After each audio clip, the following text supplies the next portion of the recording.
What's going on, everybody? This is Professor Crypto Banana, and today's video I'm going to give you my crypto strategy for the next 2 years. Now, can it change drastically? Absolutely, but it's just a template for right now. I'm going to talk about the macro side. I'm going to talk about specific details I'm doing right now on the Fantom ecosystem side by being a liquidity provider, and also where I'm looking at with DeFi 2.0, bridging across multiple ecosystems and how that's going to be big right now, and then looking at crypto gaming as being the next big thing into the future and what I can do right now to prepare myself for that major wave. So before we get started, I gotta let you know I'm not a financial advisor. This is not financial advice. These are just my opinions.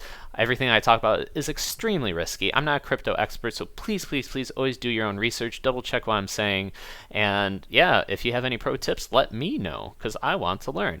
What I plan on doing is I'm going to share with you just the basic overview, basic concepts, so then you get the main gist. And then if you want to stick around and hear all the extra details, that'd be awesome. But either ways, let's get to it. So, Rich Dad Poor Dad, Robert Kiyosaki, he talks about, just from a big picture, talks about you want assets. You want things that put money into your pocket, not things that take money out. One example is a car. You drive a car, you have to, get new tires, the car gets worn down, and then you have to buy a new one, right? However, let's say with a house, if you set it up correctly, you could always have it be an investment property. So then people are paying you for the house, and then you can deduct, calculate all the repairs, house repairs, but still, maybe you're making $100 every month as just passive income. So that is an example of an asset as opposed to a liability. So I'm going to apply that in the crypto market as well. But then moving forward, I like to also listen to Lindsey. I'll post all the links in the description. He just does a great job of talking about the global markets, what's happening, like the Fed, and how that all plays an impact on Bitcoin. So then by me understanding what's happening with Bitcoin, I can get a better prediction of what's happening on the altcoin side, because that's very risky, high risk, high reward, but then always just looking at Bitcoin, what it's doing, is a good indication. So that's also a great resource. Also helps with just technical analysis and trading and whatnot. So he's a great resource. Jesse Olson, he does more same thing, technical analysis, works with Lindsey. I don't work, but they collaborate and they have a lot of good information. They team up. You can tell that you can see specific technical analysis on the micro level, so it's always good to watch out for that. In addition, I want to talk about, let's see here. Is this the order I want to go in? Now, let's talk about what I'm doing on the Fantom side. So I highly suggest signing up, following Fantom Community Alerts, free, does YouTube channel, talks about a lot of crypto projects going on the Fantom side. Fantom side is a layer 1 solution similar to a Solana but low market cap, but I see a lot of people coming over specifically for the incentive from the Fantom side, but then a lot of the big players are coming already over to Fantom, such as Yearn, Curve, Spell, MIM. So all big players, well, not all big players, but a lot of big players are on there, and people are probably going to come trying to chase that incentive program. But then if people stick around, and they can develop some new projects and have just be a project in and of itself, like have some major incentive to stay, I think that's going to be huge. But I'm right there. I'm doing liquidity providing. A lot of the information, just overall good crypto ideas and projects that are happening on the Fantom side. This guy gives so much alpha, because when I look at Bitcoin, I don't think I'm going to get the gains that I want, but I like to be first. I like cheap gas fees, etc. So that's why I chose Fantom, and he gives great information.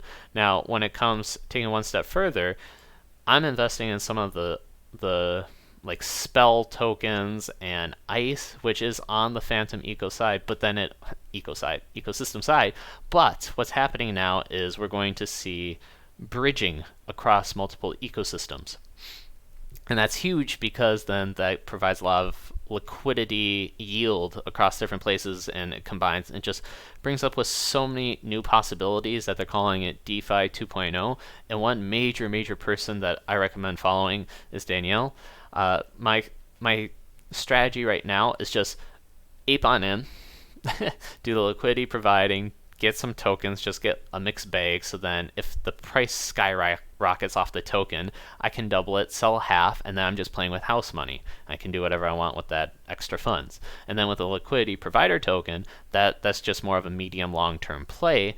That's building up some revenue. I mean, it's giving me great rewards, and the value of the asset itself is building. So that is great. That's where it goes down to that Robert Kiyosaki, where if I have a liquidity provider token, that's an asset that's constantly giving me yield. And if that liquidity provider token doubles, I sell half, and then it's just house money, and whatever just happens with that, I don't care, because I'm just going to be getting that yield, and I can put that into other things. I could even take small bits of it and then experiment with the crypto gaming side, which is where we're going to go. But first, yeah, EllioTrades, he does also, well, this is going to be just a sideways path, but when it comes to crypto gaming and whatnot, I like the combo of Alex Becker and EllioTrades. They collaborate as well. But EllioTrades also gives a good idea of just the macro. He puts everything together and then says this is where it's happening when it comes to NFTs with crypto gaming, and trying to give a lot of great advice on that. And in addition, this particular post really caught my eye. Talks about studying the industry. You got to develop a thesis and then just be chill, because I feel like a lot of people, they ape into projects and then they just try to flip and go to the next one, which is probably why the market goes so volatile. However, I'm taking it from more of an educational standpoint, where I can study, I can learn, I can really know this stuff, know why I get into this, where the puck is going, and then really capitalize on that. So EllioTrades, he's got a YouTube channel, a lot of great information. He just does a full summary of just crypto, markets, where it's all going. So definitely check him out. So then finally, when it comes to crypto gaming and where it's going, Alex Becker, he just dropped down this video, and what he described really made sense to me. He talks about that the crypto gaming, the gaming market is huge in general, and I can see why it's going to tie in with crypto gaming. So quick story, it's more, let's say League of Legends. You can buy a skin, but then which makes your character look different, and then it's a way to just have fun and be excited about it. However, once you buy it, you can't really sell it. So crypto has utility, which then allows you to then, hey, say you got certain items you can sell, you can trade, you can do so much more, and it opens up so much more. So crypto gaming, I think, is going to be extremely huge just on that aspect alone. However, with something being so brand new, this is the future, so there's going to be a lot of garbage out there. So the best way on how I can position myself is study. Study like this is a crypto degree.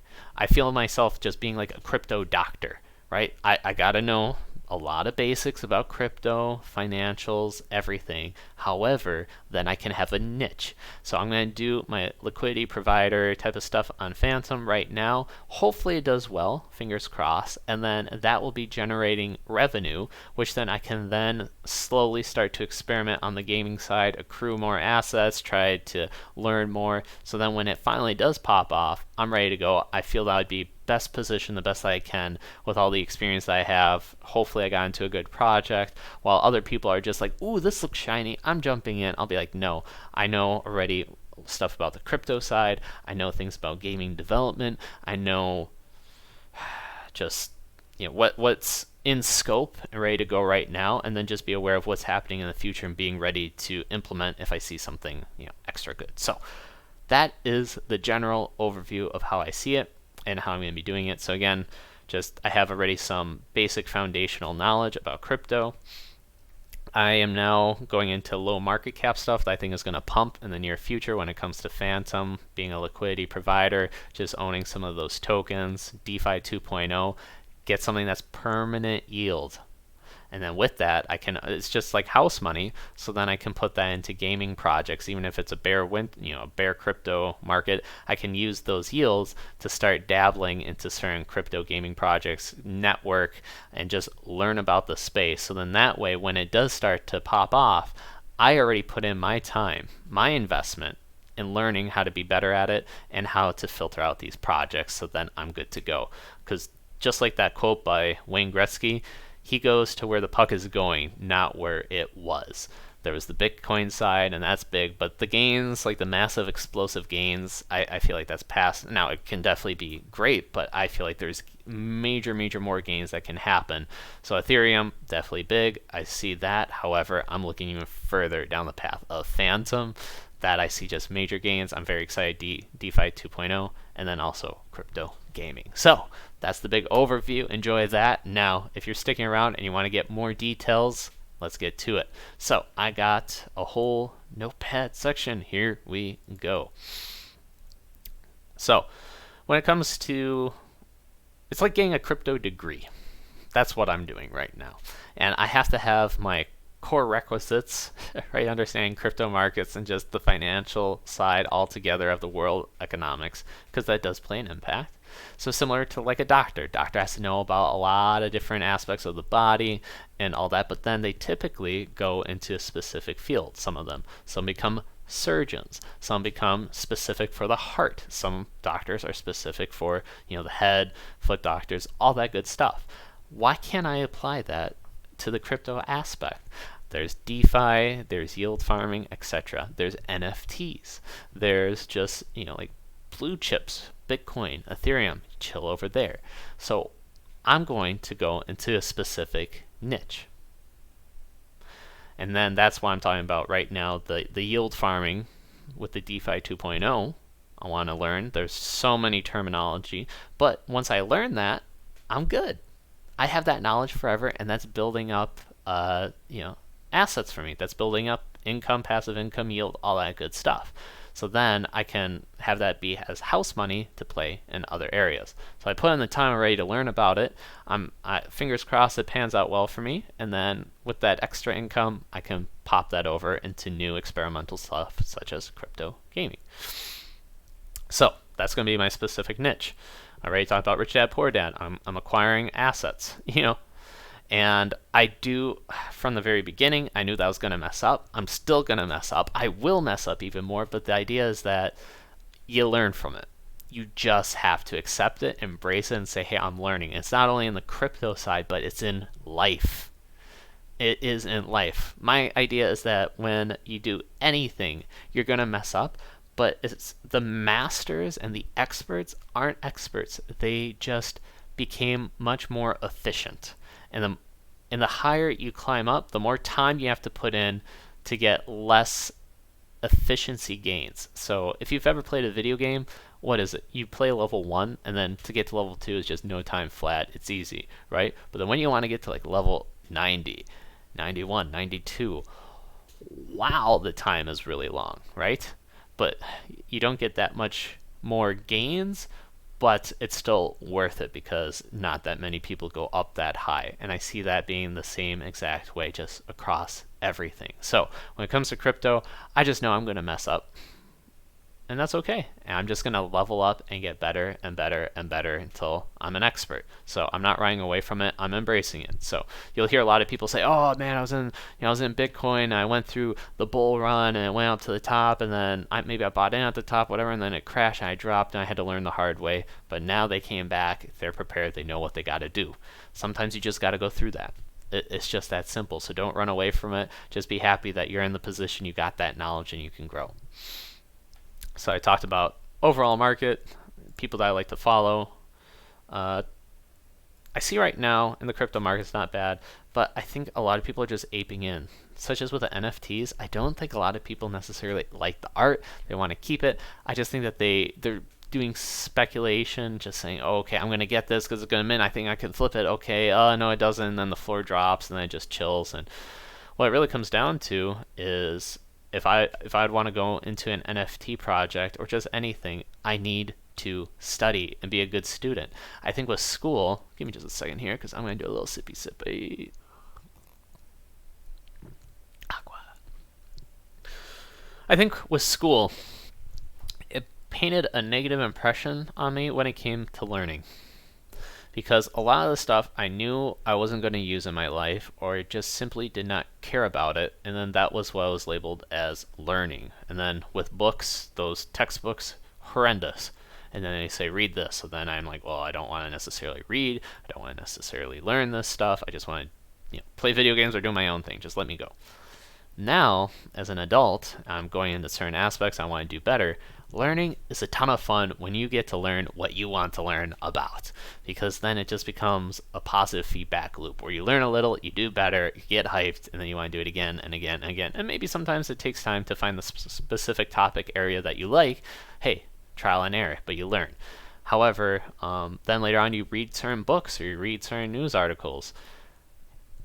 Then you're able to learn more, and they make those, let me say this again, the literature that is in books is actually entertaining and fun.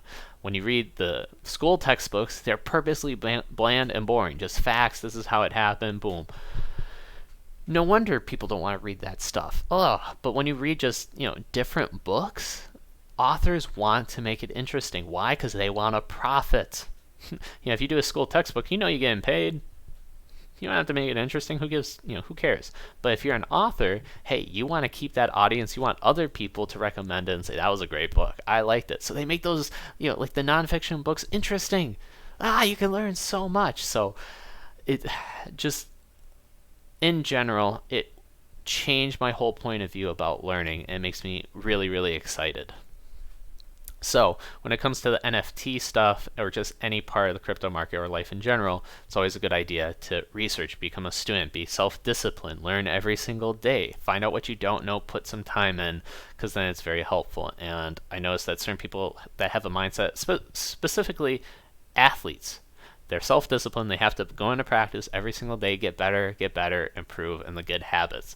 And I feel like if I can apply that same strategy to learning in the crypto side, that's going to make me way, way better, because then with the NFTs, I'm able to, if I wanted to, I could identify what are potentially good projects, a good dev team, the vision, where it's going, where some major issues and risks that could happen as well. But somebody who's just like going for the shiny object, just speculating, and then maybe they get a reward, they get that high, and then they think they can do it again, and then they get wrecked. Maybe they are successful, maybe they ape in, but then they do research more and they learn more, and then that's how they get their education. That is that positive feedback loop. So either ways, I'm just going to be a student, and I'm going to just learn, put in the time, because I see a lot of benefit by doing that. Alright, let's keep on going. So another aspect is people, I think in general, the masses don't know about crypto. They don't know about the benefit. I like to ask around just basic people that I know what is their sentiment about it. And I feel that they say, yeah, maybe Bitcoin, it's a blue chip type of deal, but just too much volatility. Oh, I don't know about it. It's a Ponzi scheme, that type of deal. I'm like, all right, okay. However, by going so deep into the space, I see the innovation that is happening, and it is amazing. I already spoke about crypto gaming, where that's going to go with NFT art and all that's happening. That's major too. Even Bitcoin in and of itself, that is huge. Why? Because the ability to feel secure in transferring money over, and it's almost instant. Well, in terms like Bitcoin transaction, instant, right? Because if you do Nano or some other one, it's like practically instant. But still, I mean, just you don't have to clear any banks. It can do as much as you want, and you don't have to worry necessarily about that much about fees and all that good stuff. So Bitcoin has utility. That's just how I see it.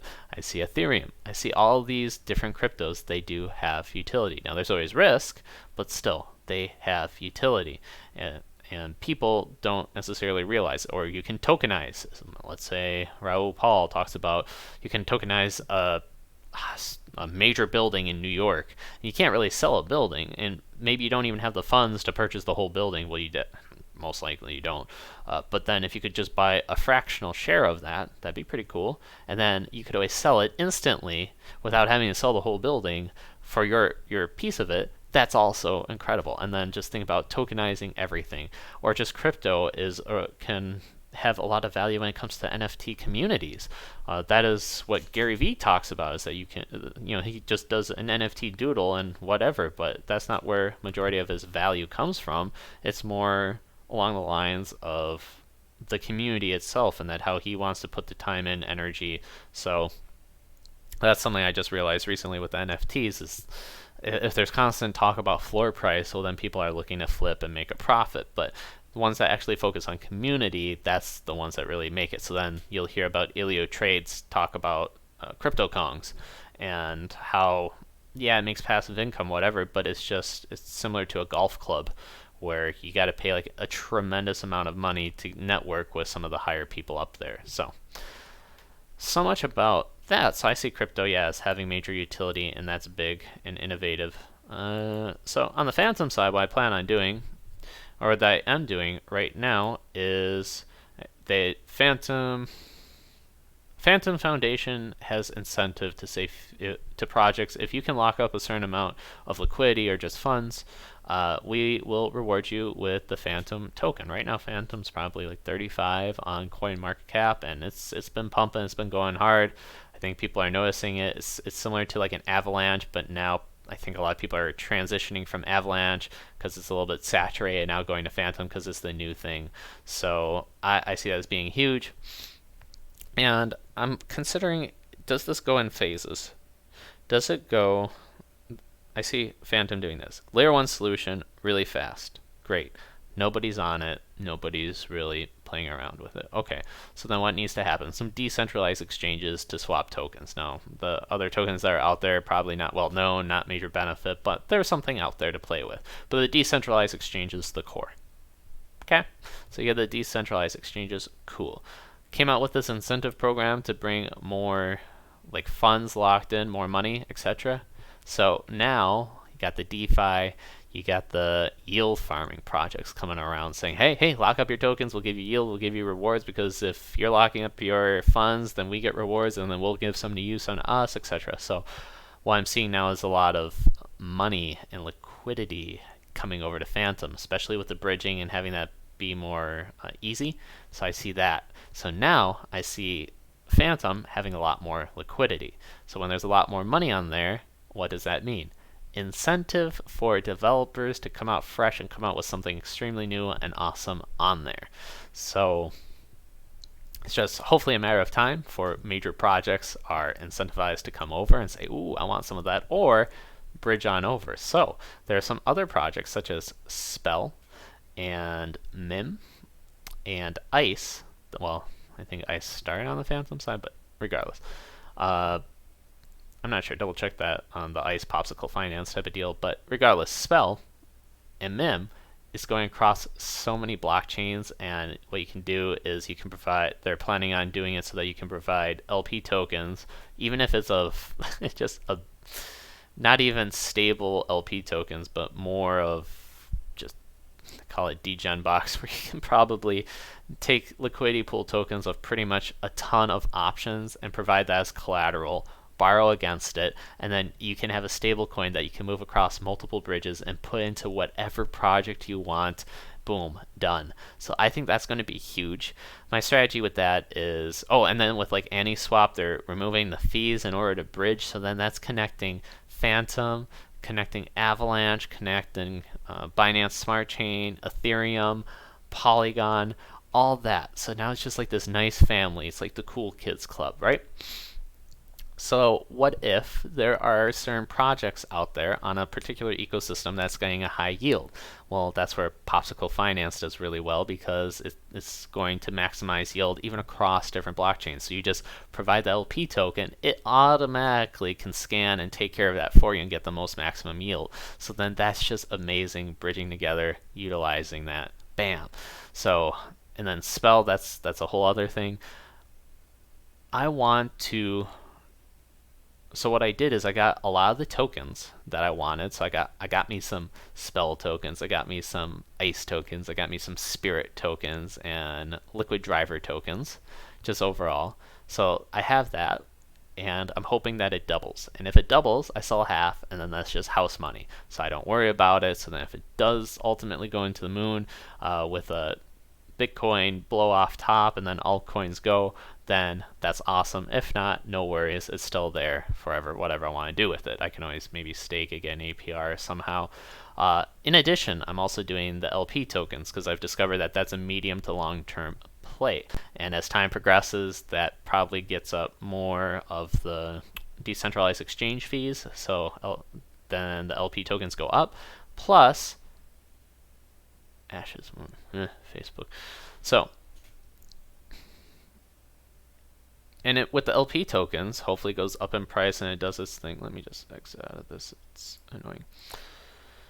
So if the LP tokens go up and double, I can always sell then. That's going to be a permanent asset similar to a Robert Kiyosaki, where it's putting money in my pocket, right? Just house money, but I'm still getting yield, and then I can always bridge that over to a crypto gaming project, right? But I just need that double. So I put the time, energy, effort to learning about liquidity providing right now, and just learning about certain tokens that I'm bullish on, hoping that it doubles. And when it doubles, whatever it is, I can always sell half and go into the next one. I got a list, and eventually, hopefully, I come to a point in time where I say, okay, I am good, I am Gucci, and now I'm just gonna live off these passive income, this yield. Now I have to keep in mind taxes, because I think if you get the yield, that counts as income tax here in the U.S. I believe, gotta double check that to come.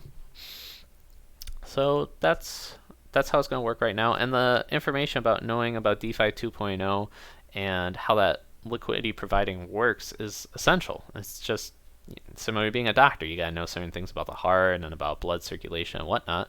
So that also plays a huge factor, and it's information that will always be relevant. Maybe I need to update myself, but it's just always there. It's always great to know.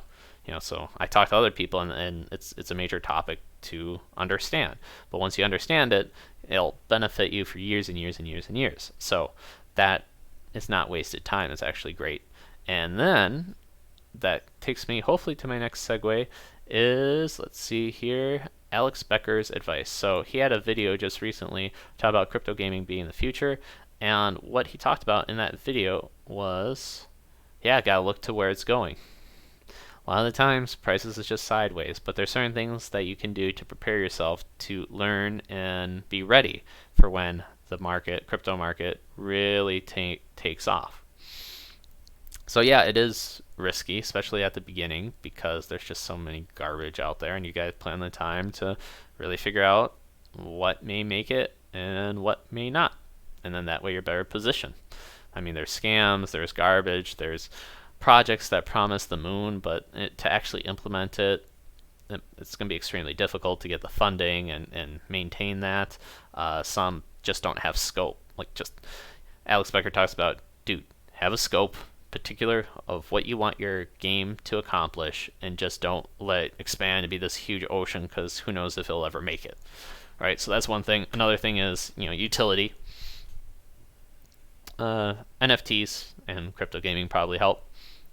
Has to be kind of the dopamine, so addicting, something that's actually fun for the players. Believe it or not, I see that gaming is going to become more and more popular, because if there are just issues outside in the world and the problems, people like that escape, and video games is a cheap escape from that standpoint, because dude, you just stay at home and do your thing, that's it, right? So then I think that is going to be another benefit, especially not only in the US, but in the world. And because you get on a cell phone, and if maybe some people don't have access to a computer, but if they have access to a cell phone, they just do simple stuff. Hey, that's fun. That is more adoption. And to put it, in order to do better, probably got to put more time and energy into learning about gaming. So you got to just learn about it more, game design, what makes people want to play, stick around. So those are all big things. Another aspect is to network yourself with successful and smart people in the space. So go in the Discords, have conversations, but then get a network, which Robert Kiyosaki actually does say, surround yourself with people that are smarter than you, right? So then that way you got the clan, small tribe, and they help you and they point you in the right direction. And likewise, you can contribute as well, and then you're way more likely to make it, as opposed to somebody that's just aping into the next shiny project. So, and in the past, in order to network, you'd have to go to networking events and go in person and fly out and make sure you do all that. Now, with the internet, it's all right there. The community's all right there, baby. You just call up somebody on, Discord, Telegram, and you do your thing. You talk, you message. That's it. You can network with so many people across the world. It's free, and it's amazing. You get access to so much information, which is key. And another thing to think about on the gaming side is I gotta make sure that the dev team is amazing. Maybe you have past experience with AAA games, knowing crypto, have a good ecosystem, or tokenomics, I should say. And then finally, it's just understanding that this is a far play. Now it's risky, but again, if I put in time, research, utilize that time, I'm going to be way ahead when all of a sudden it just hits like, oh, this is major. What do you pick? What do you pick? I don't know. I think I'll pick this. And then you're learning on the fly as opposed to somebody that put in the time, energy, effort way ahead of time, has that positioned in. So that's where the LP tokens will play a benefit because I'll get that yield, and that'll be just house money. I just pop into whatever little here, little sprinkle, a little there, a little there, a little there, a little there, and hey, what happens? Maybe it'll be a big tree. We'll see. So my conclusion. This is going to be my 2-year strategy. A lot of the strategies can change. I'm thinking about certain concepts such as asset, but getting assets specifically that put money into my pocket. So then it's house money. I can dabble in different areas. I'm going to be utilizing a lot of the knowledge and expertise that comes from people that can see the global market, how that plays into Bitcoin, altcoins, etc. So that's a major benefit. I got a strategy going on a low market cap gem, which is Fantom, and some of the DEXs and some of the DeFi 2.0 tokens as well. I'm hoping that that works out, and if it does, then it's all in that bubble. I don't really have to invest more. It just gives me the funds so that I can play around the crypto gaming market, and I can utilize this time to just research, especially when it's a bear market with the crypto side, and then that way I'm already prepared. I'm using my time wisely, or I can take a break, or I could always do like an hour every weekend. It doesn't matter, because if they predict that it's going to be a crypto winter, well, there's a lot of time to research. While people are ignoring it, sleeping on it, you can put in the time and get ahead. So, wow. Thank you for staying with me. Hopefully that provides some value. Let me know what you guys think, some other strategies you have, and I'll catch you in the next video. Pieces.